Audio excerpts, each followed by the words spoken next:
Welcome, everybody, to the Healing Place podcast. I'm your host, Teri Wellbrock, and just super excited to have with me today Edith B. Kiss, and she is holistic mentor and success habit coach, #1 best-selling author, Humanitarian Award winner, and international speaker, and so much more. And we're going to learn all about it. So welcome, Edith. Thank you, Teri. Thank you for the invitation.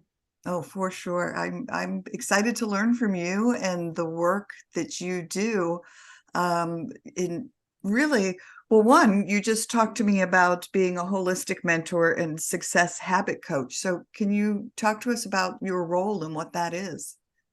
Yeah, so holistic mentor is basically because I'm a Reiki master, a Shakam healer, and a karma yogi. So I learned these modalities, but I also been on extrasense retreats. I also done family constellation therapy, so lots of karma healing, soul family healing. So basically, I also teach this to my facilitators because it's very important for people to acknowledge that their current situation is not just happening because of what is in their in their physical reality, but we have many layers what needs to be healed, and those layers also includes our ancestors and our past life karmas and so on and so forth. So because of that, I believe it's really important to actually get on board with more people who can help me with that, to heal this. And also the trauma healing is part of this, the source memory healing. It's a very important tool because people when they experience trauma, they most of the time they find that time heals it, or they think that actually by time it feels less intense. But the truth is that the trauma is just got buried on the unconscious mind, in the unconscious mind. And what happens is the triggers are still coming. The triggers are still coming. The situations to trigger you, it's still coming because that situation is just buried in the unconscious mind. And then the triggers are the ones who's going to lead to diseases later on. So if you actually take the time to release your traumas and work on them, then you stop the triggers and you can prevent diseases. And so Yes. that's my holistic mentor part. And the success habit coach is about that. I believe that mindfulness is really important because even though people get healed from traumas and healed from their conditions, sometimes they still think like, what if it comes back? What if it's this and that? They still, if they haven't done enough subconscious reprogramming, and their beliefs are not enough strong, in themselves, and then in their limitlessness, then basically they self-sabotaging themselves with their own thoughts. That's why they say that you are your biggest enemy. Your thoughts are your biggest enemy. And when you are actually in power, you know how to control your thoughts, your emotions, and your actions. And then that's when you can create your reality. And the habits is part of your subconscious mind. It's in the subconscious mind. So when you know, like, what positive habits you want to implement to have a better, a healthier life, a happier life, and what negative habits you need to actually take out or release from your life, then get rid of, basically, then you become a healthier and happier person, basically. Yes. Well, I love it when everybody comes on and says the same things I've been saying for years. As someone who suffered horrific trauma and had terrible panic attacks for over 25 years. And then I stepped onto the healing path and realized, oh my gosh, like I thought I was broken forever, not realizing that I call it stored negative energy. I had all of this trauma that I was unable to process as a child and do the healing work that I needed to do. And so, yeah, it was just stuck inside of me, and needed to find a way. And I love mindfulness is one of my favorite go-tos. As a healing tool and a healing strategy. So just what a gift that is to give to people. Yes. Mm-hmm. To actually show them what they have inside of them, if they take control, if they actually see their own power. Yes. Yeah. So I have a personal question. So I've been on this healing journey for the past, almost 3 years. Moved into a home that made me very, very sick with mold toxicity, and am doing much better, so much better, but having these couple of lingering issues with my skin. But this is very fascinating to me. So I've had this like swallowing sensation in my throat and this lump for 2 years. And they've put cameras down my throat. And I just went and had a CT scan, and they put the contrast in my body, which I didn't react well to. And they came back and they said, "Oh, your throat is perfect. There's nothing going on. Like, there's no issues." And so I'm like, why am I having this sensation in my throat? So a lot of times when we have like these physical symptoms and these physical and Western medicine comes back and says, "Oh gosh, there's nothing happening here." Is that can that be something then it's then related to um not even just a traumatic event, but ancestral, that those things can show up as physical symptoms? So the ancestral things usually comes from birth. So if you actually inherited some illnesses or some ancestral karma, like the sins of ancestors coming to you as a karma, usually does show up in illnesses like what you born with, like the children, when they born with a disease. If it's happening in a later stage, if you are in a young age, and it's got very serious and then you die from it, like a sudden death, like maybe under 30, again, that's an ancestral defect in the lineage.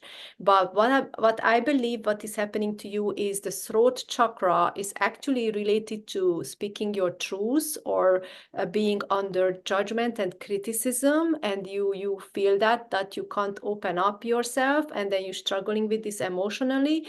So I think it's just a one source memory healing would help with that. So basically just focusing on what is your current issue, and then saying, okay, my issue is my throat, how that makes you feel emotionally. And that message can go into the unconscious mind, which is actually able to bring you memories, which is related to this issue, and actually solve that.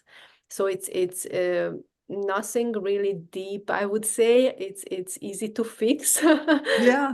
Yeah, with this tool. And yeah, it's an energetic thing basically around the throat chakra. And then it's you are lucky that there is no physical syndrome at this stage, right?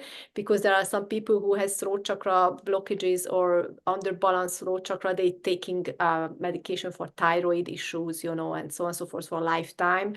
So that's like when more triggers were come, and became a disease. But in your case, yeah, I would recommend to actually do the release on that, and then it should go. Yeah.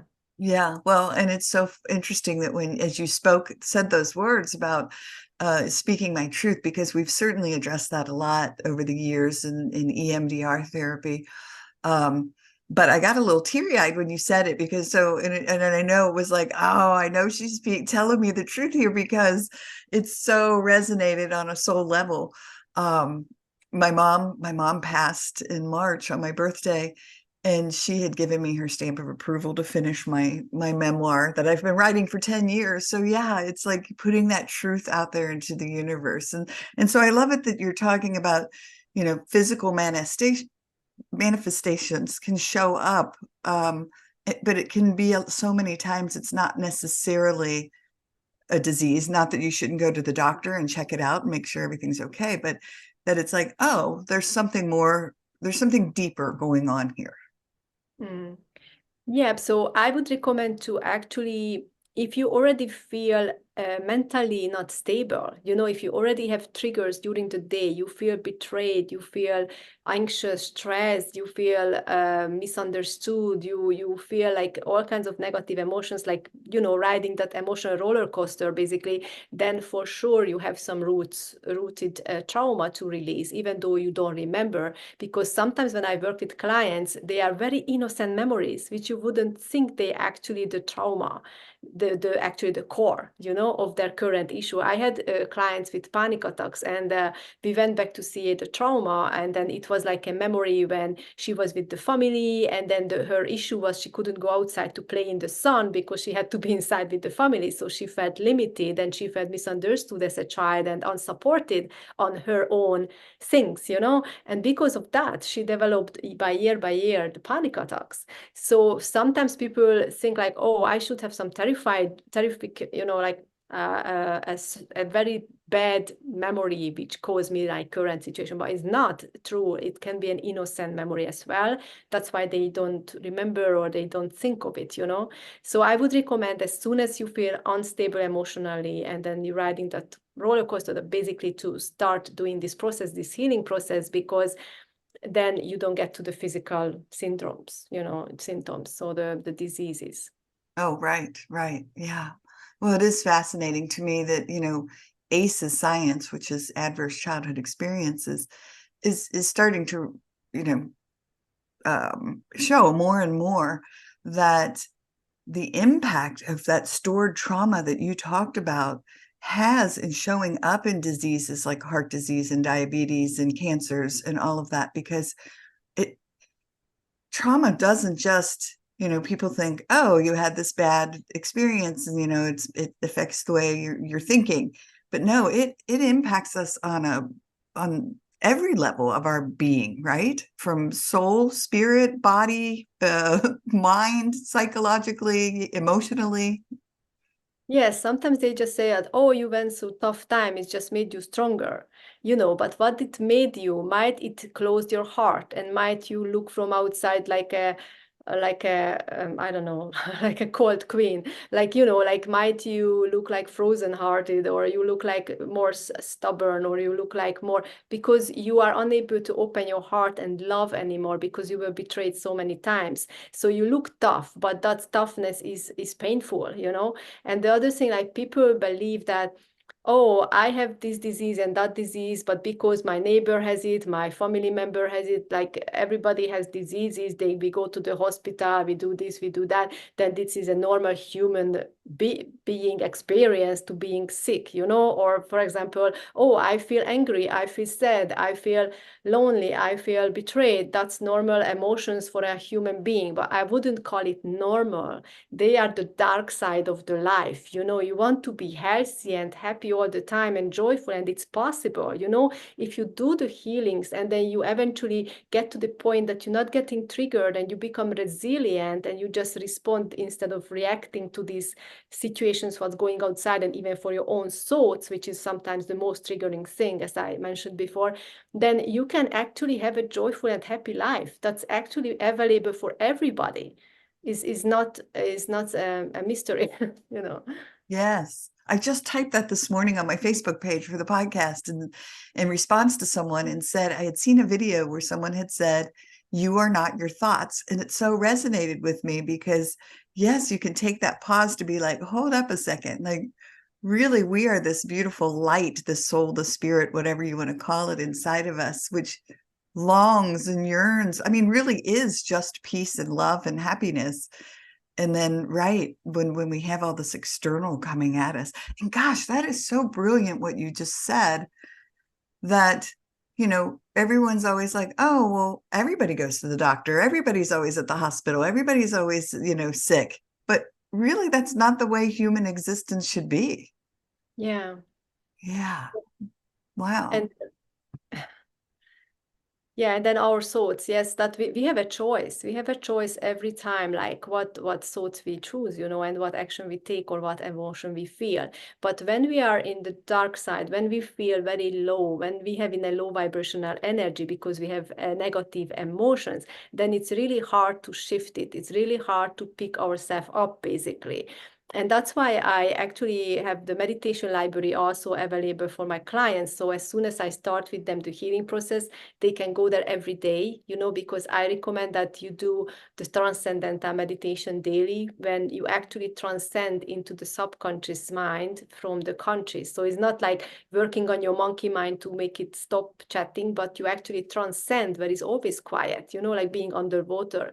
So you transcend into the subconscious mind. And then when you do this meditation, it actually also brings you into delta brain waves, and you start to produce more of the melatonin, serotonin, oxytocin, growth hormone, and it helps you to become more focused, have a better sleep, become a kinder person, more vital person. So even keep you younger. So basically, just practicing this meditation, you're gonna see that after days that you start to shift into the more positive mindset.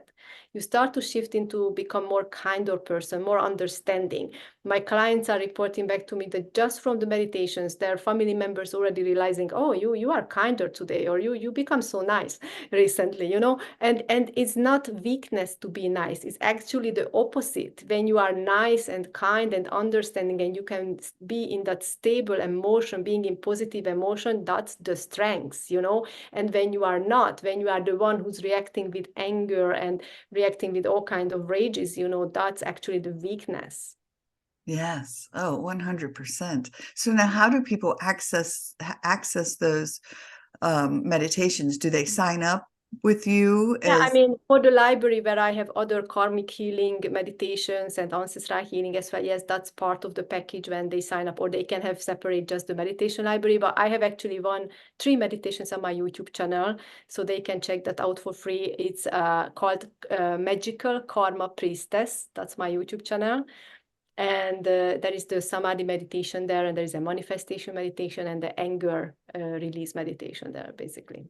Oh, I love it. I'm going to do one today. I love coming across new meditations and yes, it's such a beautiful experience to be able to meditate and get into that calming space. Like you said, what happens physically in the body is incredible. Yeah, beautiful. All Yes, and right. Well, let's talk about, so you're number one best-selling author. So what is your book about and how can people access it?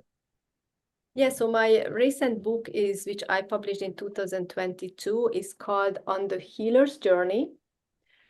And it's a coaching book for seekers. So basically, I brought it to people who already feel the calling to become a light worker or help others or support others on their awakening journey, but they are also going through their awakening journey meanwhile. So they still, experiencing they need to go through their own healings, and they also struggling with the condition what they experience from their environment, as they going through this process, because many of them are judged, many of them are criticized by their family members or their friends or their old co-workers, like, oh, she's becoming a light worker or something, so this book is also help them with that, how to deal with that, how to set boundaries, how to actually lead with their light, how to do groundings, how to eat healthy, and so on and so forth. So I help in many aspects in this book, but more with the mindset and more with encouraging and, ensure them that they need to stay on this path. Basically, it helps them to stay on this path and not giving up or having doubts about it. Oh my gosh, you're so speaking to my soul today. Like we were meant to talk because again, I've labeled myself, well, a friend actually told me, Teri, you're a light worker. And this was years and years and years ago. And I was like, a light worker? What the heck is that? Well, then as you know, I've continued down this journey of being in this role that I am, and I call this my soul work. I came to realize, oh, I am doing the light worker work. And but then when I got super, super sick, like I just kept finding myself being like going off trail and taking, like, oh, I'm going to take a 2-month hiatus from the Facebook or the podcast. And so, yeah, it's so true that we can start to give up. And yeah, if we don't have those boundaries in place and aren't doing the continual work, do you find, and this is way, I don't know, off topic, maybe question, but maybe not, that a lot of times on our soul journeys, as we like reach this certain level, that we're then given another challenge, that something comes along that we have to elevate ourselves? Because I've also heard that, and I don't know if that's something you can speak to. I believe we continually need to elevate ourselves, like we always going to the next level, the next level, the next level till end of our life. Basically, and then of course we have challenges on the way, because that's how we grow. Because there is the growth time and there's the striving time. So it's always growth time and striving time. And the growth time is the one when it's challenging. And sometimes we feel like we need to rest, recuperate. And then those are the times actually which are really important to adjust, our things or analyze analyze situations, because might we find something to do better or faster or on a more appropriate way, you know? So it's if you are continually striving, might you miss something what you're supposed to adjust and make it a better way or make it a different. So it's always good to have this pattern to actually have the growth time and the striving time. And then you need to also, you know, rest a bit before you start striving again. So you can't always just going up because you get drained, you know, mentally, physically.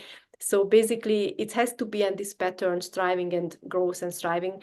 So in the growth is the one what you talk about, that basically actually you feel some challenges, you need to sit down and think through or go through it physically, mentally, spiritually. Might is the time actually to learn new modalities. When I was having a hard time in physical issues, more than a year ago, I had lots of growth time, like resting time. And actually I started to channel new healing techniques from angels, because I was like, oh, give me some sign, give me some healing, you know. And then I was actually start channeling new healings, and that's actually which I later gave to my my students, taught my students about that healing technique. So I think everything happens for a reason, and especially if you are in a spiritual journey or healing journey or healer's journey or light worker, then you are encouraged to actually step into your own power, step into your own energies, and how to actually download, how to channel new modalities or new healing techniques, or how to step into the source energy more and more. If you don't have the growth time, you're always striving, you don't take time for yourself to actually, for those moments which are very important. Wow, you're blowing my mind here. Thank you for answering that question. Like, that's just so incredibly profound and just speaking to me on a soul level again, because I'm not kidding. Sunday, this past Sunday. So what is today? Tuesday? I don't even know what day it is. I said, I am just going to take a day and just rest. I haven't done it in forever. Everyone was gone out of the house. It was just me and the dogs. And we snuggled up, and I read a book, part of a book. I watched a silly movie. Like, I just totally rested. But I kept feeling like, Teri, you need to get up. Teri, you need to do this. Teri, you have a to-do list. You know, you got to go, you got to go, you got to go. And I just kept saying to myself, you are allowed to rest. You are allowed to rest. And so that I'm really glad you shared that message with everyone, that it's okay. It's okay to just stop and honor your need to rest. Yes, we are human beings, not human doings, right? The funny thing is for me, when I decide like, oh, you know, I'm just gonna take this day off. It's gonna be so cool. I'm just gonna do, you know, some resting or some meditation or some healing or reading some books. And actually that is when I start channeling new things, and I'm like get so excited, I get so motivated that I'm ending up actually do more on that day than other days, even though I had the intention to rest. So it's just like that. Wow, that again, it's just what a beautiful message that is for folks. And I love what you said about, you know, I do see that as we have these challenges and we're in that growth stage, is that what you call it, the growth stage? And then we allow ourselves that rest to learn from that growth stage. And then, yes, and then we can do more elevating or striving, I guess, right? Yeah. Wonderful. Well, you've certainly taught me a lot. I'm sitting here learning so much from you. So thank you. Thank you. Let's see how we're doing on time. Well, I mean, obviously we could sit here and talk for, gosh, probably hours on end. Is there anything that you wanted to specifically share with my audience today, maybe feeling intuitively moved to talk about? Yeah, so basically we need to work on ourselves on three levels: the body, mind, and soul. And then it's why is it important? When my clients come to me, my first question is always like, are you taking vitamins? How is your nutrition? You know, are you eating enough this and that? Because sometimes they came to me and I know they are vegan, but they don't care about the nutritions and they are low iron, you know, or they have no B vitamin. And then that's why they are like stressed and anxious all the time, you know. So it's like all connected. So when they come to me and they think like, oh, I need to heal something probably, or I need to, you know, do something with my mind or with my soul. But first, they also need to fix their body with their diets, with their exercise regime, with their other things. So I would say all three has to be aligned. And then the mindset, you know, with their subconscious reprogramming, what they believe in, and the habits, that's which we talked about already, how important is it. And then the spiritual part is also very important with the clearings, you know, with the healing of the soul, with the trauma healing, but also to learn how to start connecting with the higher self and then with the higher dimensions. And why is it important? Because most of the clients comes to me, they have like blocked third eye. What does it mean when your third eye is blocked? Is when you have fear and worry of the future. And as soon as you start working on opening your third eye, you start to see visions, your vision, your future. You start to have like your dreams, you know, you start to have those encouraging thoughts, those intuitions, like what I should do next. Because when they come to me, sometimes they feel lost, you know, they are like, I know I'm not happy, I don't feel fulfilled, but I don't know what I want to do with myself, you know, what's next, you know, I just don't feel good now. And then that's why I'm saying, okay, start doing the meditation. And then as they meditate, that's actually helping them to open their third eye. And then they become actually more intuitive, and they start to feel more what they want to do and how they want to actually proceed with their life. And that's going to be actually bring them more peace and more trust, and trust not just in themselves, but in the divine as well, that they are never alone, basically. And as we're going through this process, they also need to understand that they are not alone also with the people around them, that we actually need to use and leverage our connections, our network, you know, the people, because when you start praying or you wishing, you know, for good things and solutions, they are coming through people most of the time, you know. So you need to be open to receive to people and trust them around you, that they actually bring you something amazing. If you always in your shell, you know, if you always want to protect yourself and then you don't open up yourself to others, then you limit yourself from so many opportunities. Gosh, you're teaching me so much. I mean, I just have never heard it worded that way before. Is we open ourselves up to other human beings, because you're right. That's when so many of the gifts come through and the answers come through. Like this morning, I was sitting in my office and I have this beautiful stained glass piece that's now hanging in front of my window. And it was a friend. We moved from another state a couple of years ago, and a friend had reached out to me. Her father had passed, and she said, I found, my dad used to do this stained glass work, and I found this piece and it made me think of you, and I want to send it to you. And it was so needed in that moment. And it was like an earth angel gift that I received. And so like, I just remember opening this and tears streaming down my face, because it was just so beautiful, number one, but so perfectly timed. And yes, and just being open to that gift of friendship, that gift of, and we hadn't spoken to each other in a while. I mean, you know, seeing each other's Facebook posts, but yeah, that divine timing through other humans. Thank you for that reminder. Yeah. Wow. All right. Well, so how do folks connect with you? How do they work with you? So I have a website, which is my name, edithbikis.com. So they can actually find their information about my services as well and my testimonials. I'm also very active on my IG, Instagram page, and I actually post there my events. I have a couple of events every month, which is free events where they can join and see my modalities or learn from me. And yeah, so basically that's how they can connect. Awesome. All right. Well, everyone, I'll put links in the show notes and out on social media as well. So I'll put even a link to the book, and yeah, you can find that as needed. So, well, it's just been such a joy. Again, you've taught me so much. So thank you for being here, and the healing work you do in the world is just such a gift. Thank you so much, Teri, for having me. It was really good. Absolutely. All right. Well, everyone, thanks for joining us today on the Healing Place podcast.